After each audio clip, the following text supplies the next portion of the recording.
परमेश्वर के जीवित और सामर्थी नाम में आप सबको जय मसीह की स्वागत करती हूँ। प्रियो, आप सबका the lord is my shepherd channel पर आज का वचन जो पिता ने मुझे और आपको दिया है वो है जो लिया गया है इफिसियों 4 उसकी 32वीं आयत से।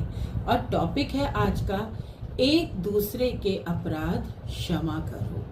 बाइबल कहती है, वचन मुझे और आपको कहता है इफिसियों 4:32 में, एक दूसरे पर कृपालु और करुणामय हो, और जैसे परमेश्वर ने मसीह में तुम्हारे अपराध क्षमा किए वैसे ही तुम भी एक दूसरे के अपराध क्षमा किया करो।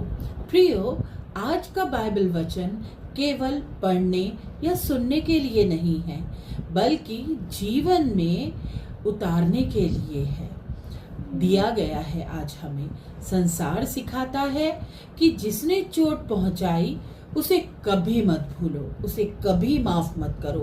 हमारा ईगो भी हमें यही सिखाता है कि अगर हमें किसी ने ठेस पहुंचा दी, हमारे साथ बुरा बर्ताव कर दिया, तो अब हम उस चीज को कभी नहीं भूलेंगे। परंतु मेरे प्रियो, परमेश्वर सिखाते हैं कि जिसने भी चोट पहुंचाई, परेशान किया, उसको हमेशा क्षमा करो, क्षमा का मार्ग चुनो। यही मसीह का मार्ग है, यही सच्चे विश्वासी की पहचान है। अगर आज आपको ऐसा लगता है कि मैं मसीह में जीवन जी रहा हूँ या जी रही हूँ या प्रभु के मार्ग पे चल रही हूँ, तो अगर आप अपने जीवनों में ये सारी चीजें करते हैं तो प्रभु का सच्चा मार्ग अपने जीवन में चुनिए। कभी ऐसा हो सकता है हर मनुष्य ने कभी ना कभी अपने जीवन में किसी ना किसी से ठोकर खाई होगी, किसी के कठोर शब्द, किसी का विश्वासघात, किसी का अपमान या किसी का धोखा। जरूर आपके जीवन में ऐसा पल आया होगा कि आपके साथ ऐसा हुआ होगा। आज भी आपका हृदय में गहरे घाव बनकर रह सकता है। ये सारी बातें बाहर से आप मुस्कुराते दिखाई देते होंगे, परंतु भीतर से आपके दिल में शायद ये घाव होंगे। लेकिन भीतर के दर्द को छिपा देते हैं हम सारे लोग, लेकिन भीतर का दर्द छिपा होता है।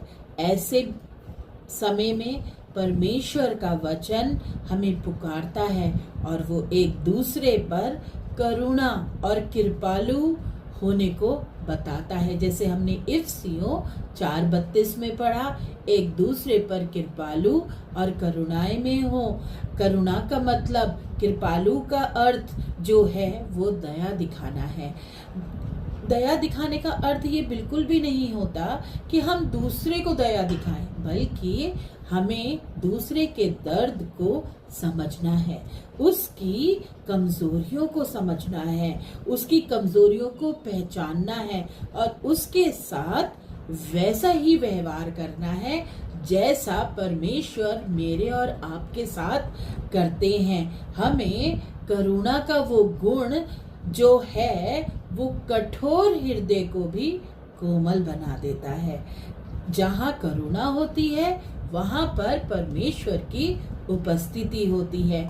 आगे वाले वचन में प्रभु ये कह रहे हैं कि तुम्हारे जैसे परमेश्वर ने मसीह में तुम्हारे अपराध क्षमा किए, वैसा ही तुम भी एक दूसरे के अपराध क्षमा करो। तो वैसे ही हमें भी एक दूसरे के अपराध क्षमा करने हैं, अगर हम चाहते हैं हमारे जीवन में हमारे अपराध परमेश्वर क्षमा करें। तो अपने जीवन में एक दूसरे के साथ कृपालु और करुणाए में बने, एक दूसरे के अपराधों को क्षमा करें। जय मसीह की।